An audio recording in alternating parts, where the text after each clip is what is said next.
Hey everyone, I hope you're having an incredible 21 days of prayer and fasting. My name is Travis Key, and today we are praying for students. Now, over my course as student pastor here at Desperation Church, one thing that I've seen is that student ministry is always changing. In fact, student culture and youth culture all throughout the world is constantly changing.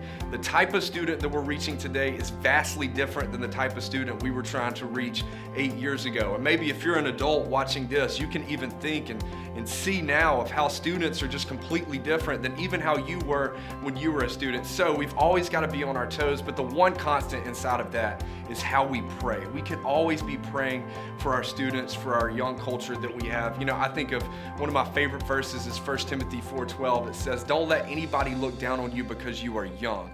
One thing I love about Desperation Church is that we don't look at students and say, hey, you're gonna be leaders one day. We say, hey, you're leaders of today. And we draw them in as much as possible. Maybe as you've came into each Desperation Church location, you've seen students greeting, you've seen them on the production team, you've seen them on the worship team, because we wanna build and be a healthy youth culture. Even on Sundays, we don't want it to just be something different that students go and do their thing. No, we want this thing to be tag team together, because we believe that a church with a healthy youth culture can really change lives and change a community. So this 21 days, as you're praying for students, I have two different things that I want you to pray for.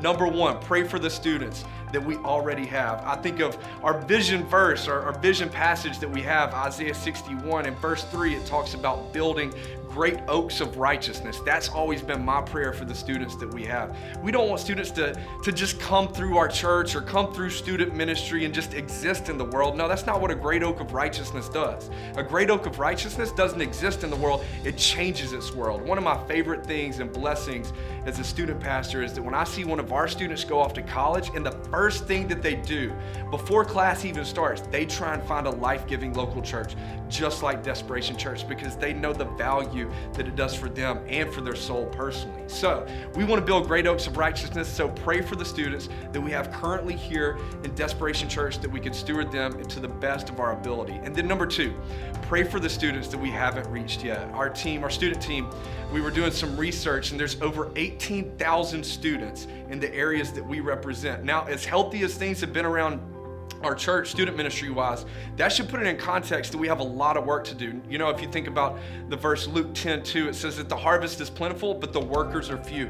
There's a huge harvest field out there of students. We've got to raise up the leaders to go and reach them. So this 21 days, as you're praying for the students that we have and the students that we haven't reached yet, pray that we be able to build and be the leaders that can go out there and reach every single student that we can. Thank you so much for praying for students during this 21 days.